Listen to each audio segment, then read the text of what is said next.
안녕하세요, 성도 여러분. 2021년 1월 14일 목요일 말씀 묵상 시작하도록 하겠습니다. 나의 안에 거하라 라는 찬양입니다. 나의 안에 거하라, 나는 내 하나님이니 모든 환난 가운데 너를 지키는 자라. 두려워하지 말라, 내가 널 도와주리니 놀라지 말라, 내 손 잡아주리라. 내가 너를 지명하여 불렀나니 너는 내 것이라, 내 것이라. 너의 하나님이라. 내가 너를 보배롭고 존귀하게 여기노라. 너를 사랑하는 내 여호와라. 내가 너를 지명하여 불렀나니 너는 내 것이라, 내 것이라. 너의 하나님이라. 내가 너를 보배롭고 존귀하게 여기노라. 너를 사랑하는 내 여호와라. 너를 사랑하는 내 여호와라.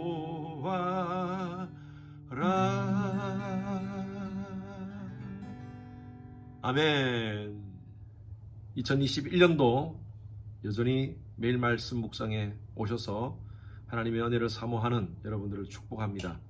또 우리 요즘 21일 다니엘 골방기도 많은 분들이 참여하는데 너무너무 감사합니다. 기도로 이 한 해를 시작하는 여러분들의 모습을 뵙는 담임 목사의 마음이 너무너무 감동적입니다. 한 분 한 분 이름을 제가 부르면서 기도하는데 정말 제 마음에 뜨거움이 있습니다. 그리고 하나님께서 각자의 가정 가운데 2021년 이 한 해 동안 행하실 놀라운 일들이 기대가 됩니다. 지금 여러 가지 상황 속에서 아무것도 보이지 않는 것 같지만, 그러나 하나님의 은혜를 기대하고 기도하고 기다리는 자에게 분명한 하나님의 은혜 역사가 나타날 줄로 믿습니다. 말씀과 기도에 전념하는 2021년 한 해 되기를 간절히 소원합니다. 오늘 묵상할 말씀은요, 마태복음 2장입니다. 2장 9절에서 11절 말씀, 세 절 읽겠습니다. 9절부터 11절까지 말씀입니다. 같이 읽습니다. 박사들이 왕의 말을 듣고 갈새 동방에서 보던 그 별이 문득 앞서 인도하여 가다가 악이 있는 곳 위에 머물러 서 있는지라. 그들이 별을 보고 매우 크게 기뻐하더라. 집에 들어가 아기와 그의 어머니 마리아가 함께 있는 것을 보고 엎드려 아기에게 경배하고 보배합을 열어 황금과 유향과 모략을 예물로 드리니라. 오늘 본문 말씀의 이야기는 우리가 너무나 잘 아는 이 동방박사의 스토리입니다. 여러분, 동방박사가 몇 명이었을까요? 어릴 때 만화 영화를 보든지 아니면 주일학교에서 우리가 배웠던 것은요, 동방박사가 3명이라고 그렇게 알고 있었습니다. 동방박사가 3명이라는 기록은 성경에는 없습니다. 동방박사가 예수님께 드렸던 그 예물이 3가지였죠. 오늘 말씀과 황금과 유향과 모략을 예수님께 예물로 드렸다 그랬죠. 그래서 세 사람이지 않겠나라고 생각하면서 과거에 그림을 그렸던 동방박사에 대해서 그림을 그렸던 사람들은 3사람으로 묘사를 했고요. 또 많은 만화 영화라든지 또 크리스마스에 나오는 많은 그림들이 동방박사를 3사람으로 묘사를 했지만, 그러나 동방박사가 정확히 몇 사람이었던 것은 알 수가 없습니다. 그리고 이들이 동방박사라고 하는데 동방이라는 것이 어느 곳인지 여러 가지 우리 성경학자들, 고고학자들이 파악한 것으로 보면요, 그 당시 이스라엘에서 동쪽에 파르티아라는 나라가 있었는데 그 나라는 이스라엘보다 더 강국이었습니다. 그래서 그곳에서 있던 박사, 우리가 보통 알고 있는 PhD, 박사를 의미하는 것은 아닙니다. 여러 가지로 봤을 때 동방에 있는 현자, 현인, 지혜자 이렇게 우리가 해석할 수가 있습니다. 어쨌든 그 동방에 있는 파르티아라는 그 나라의 현자들이 큰 별을 바라보고 이들이 예루살렘으로 오게 됩니다. 이들이 온 목적이 뭐냐? 우리는 이 스토리를 통하여서 우리가 주목해야 될 상황은요. 동방 박사가 PhD 받은 박사들이냐 아니면 동방에 어떤 사람들이냐 뭐 그게 사실 중요한 것이 아니고 동방 박사가 3사람이냐 아니면 10사람이냐 그게 중요한 것이 아니고 이들이 그 별을 보고 쫓아와서 별이 머문 그 장소에서 그들이 무엇을 했느냐에 우리는 주목해야 됩니다. 10절 말씀 한번 보십시오. 그들이 별을 보고 매우 크게 기뻐하고 기뻐하였더라. 그들이 왜 그 별을 보고 기뻐했을까요?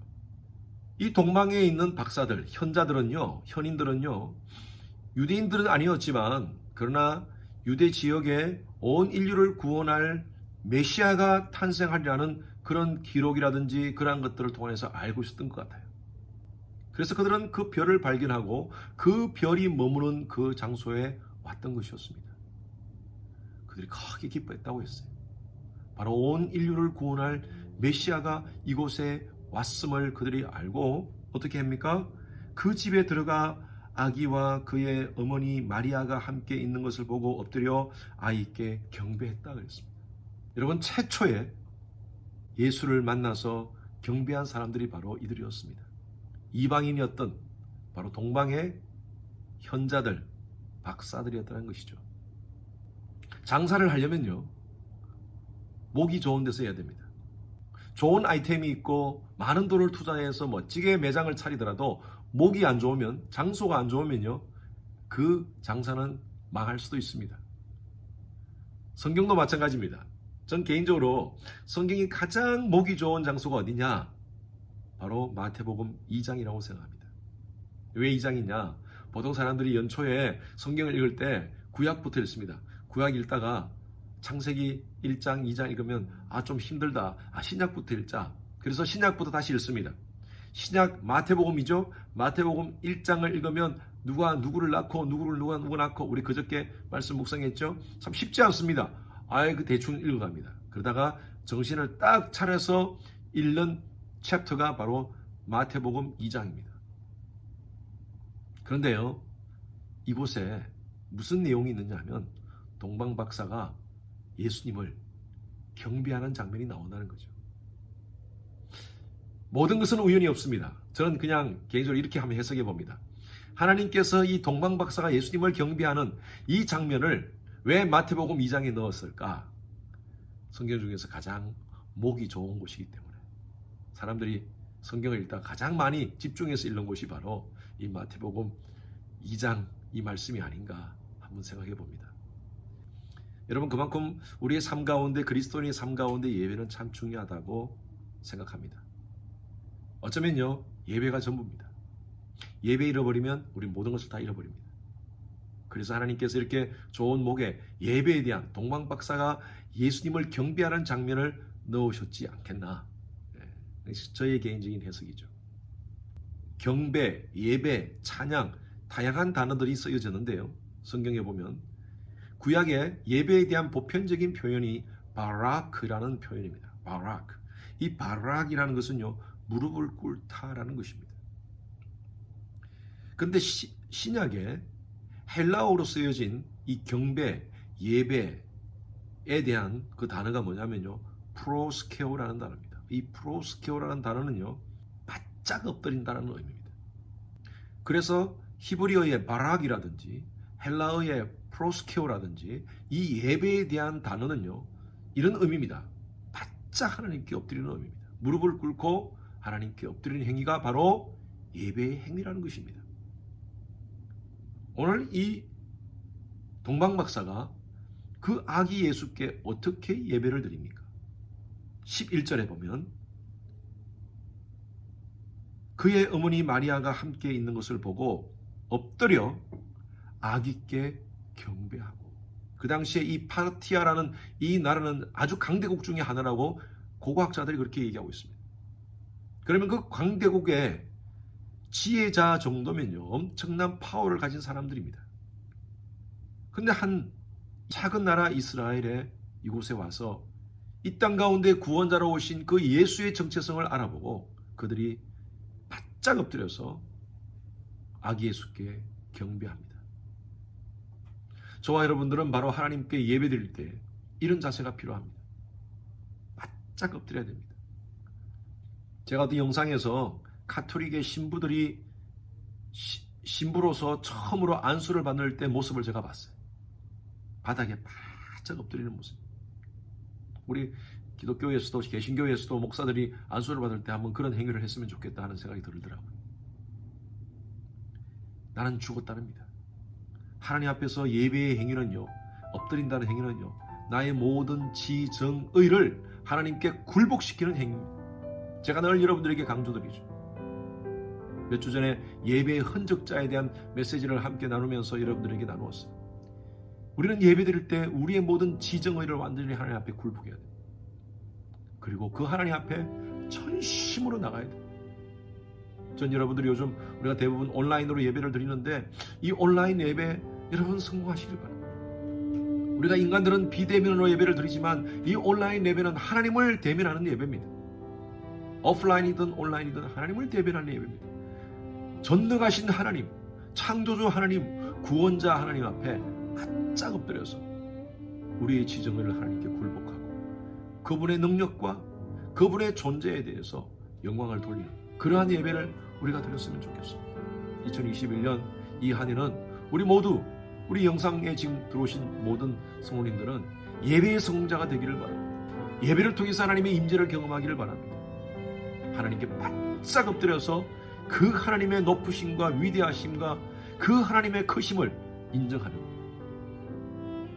그런 여러분들의 예배가 되시기를 주님의 이름으로 축원합니다. 주님 감사합니다.